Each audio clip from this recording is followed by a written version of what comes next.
E a gente começa falando sobre educação digital. Muitos pais acabam usando as tecnologias para acalmar a garotada. A criança chora, faz manha e acaba ganhando celular ou tablet para se distrair.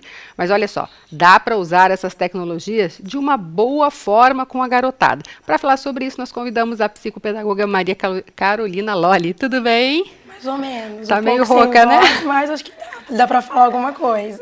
Então vamos lá, vamos começar falando essa coisa de dar o celular, o tablet para criança pequenininha. Isso é legal, não é legal? Então, o problema é, ser supervisionado isso, né? Se a mãe estiver perto, vendo que o que a criança está vendo, pode ser uma boa ajuda ali para o desenvolvimento da linguagem, para a percepção de sons, para a percepção de cores. Só que a criança não pode ficar muito tempo exposto a essas variadas luzes, né, do celular, porque é muito forte isso para eles. Existem pesquisas, Elaine, que relatam que a criança, quanto mais cedo ela é exposta a uma grande quantidade de tempo durante o dia ao celular ou ao computador, isso prejudica o sono.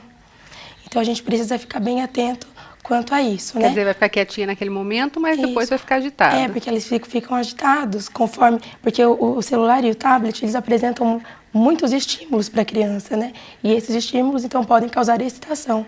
E a gente tem o efeito ao contrário. Se a gente quer que a criança durma naquele horário, então evitar de dar esse tipo de material antes do horário da criança, perto ali do horário de dormir, né? E qual que é o bom uso, então, que a gente está falando de educação digital, qual é o bom uso, então, dessas tecnologias? Então, sempre um uso supervisionado, porque existem muitas coisas que não são para criança, né? Não digo só daqueles programas feitos pelos YouTubers, mas também dos desenhos animados. Tem muitos desenhos animados que ensinam coisas ruins para as crianças.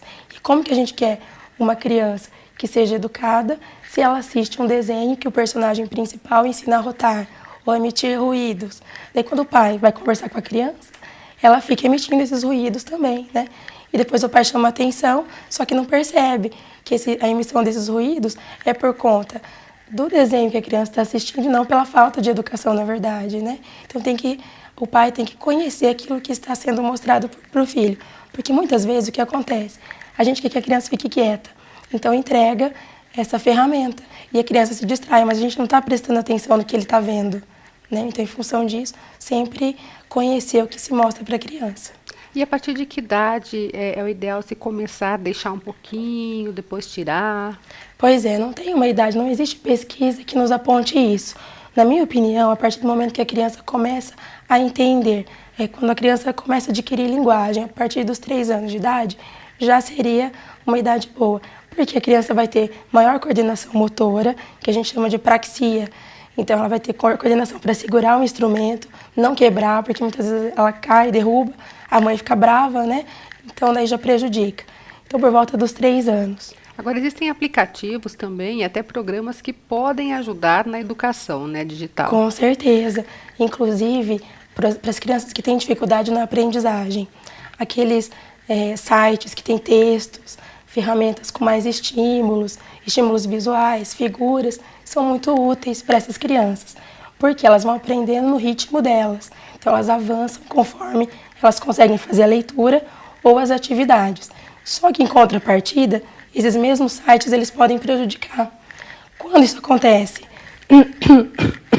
Desculpa. Quando esses sites eles apresentam exercícios e eles são lançados muito rápido, daí a criança com dificuldade de aprendizagem, ela não consegue ter sucesso.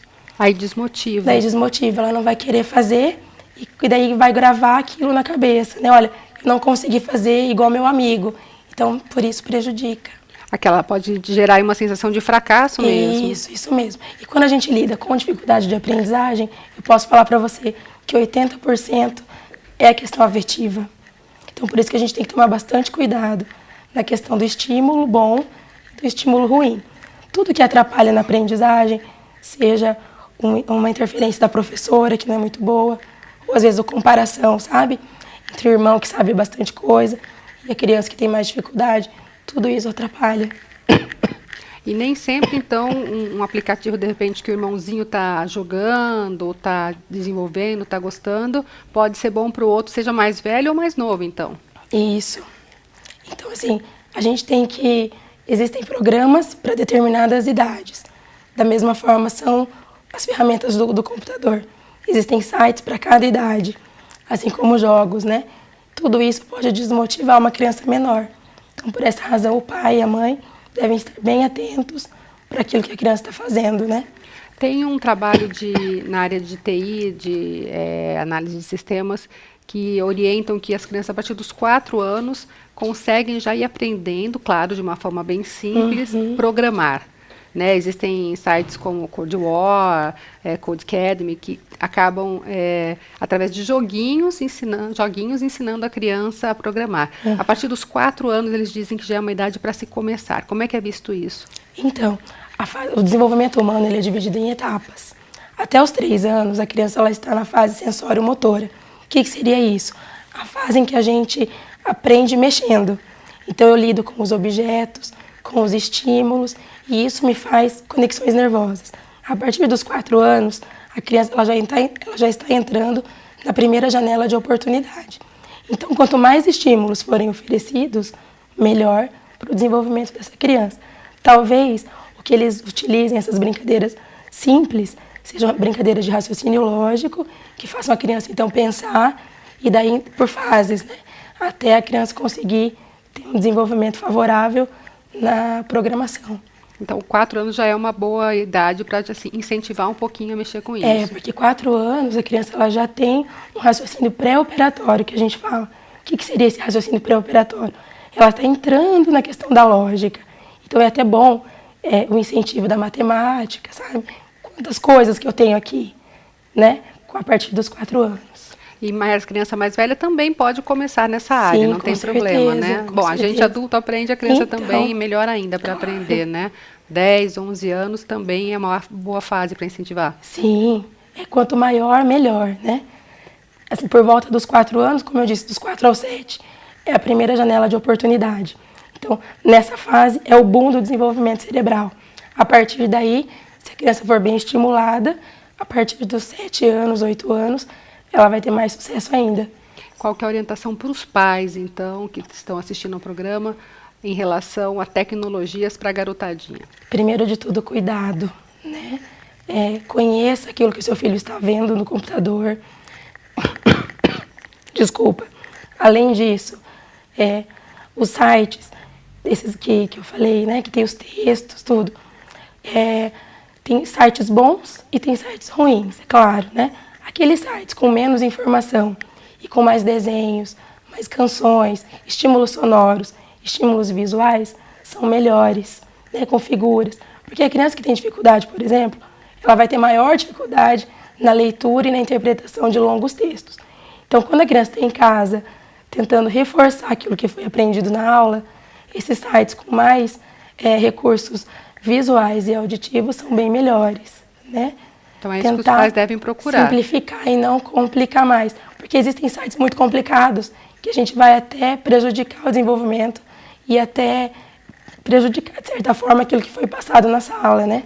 Não dá para desmotivar, né? Tem que estar sempre motivando e orientando. Em casa, a tarefa do conteúdo pesado é da escola, né? E em casa a gente precisa retomar a questão lúdica das coisas. Então a professora deu um texto de ciências complicado. Vamos procurar uma experiência na internet,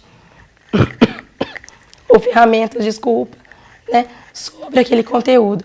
Na parte de história é bem bacana, porque existem muitos documentos. Então a criança tem contato com essas coisas, que foram reais. Né? Às vezes ela não entende o conteúdo, mas talvez mostrando um documento, mostrando um achado arqueológico, o conteúdo fica mais fácil. Ou seja, é muito importante sempre a presença dos pais próximos dos filhos, né? Com certeza, ainda mais quando o assunto é o uso da tecnologia, né?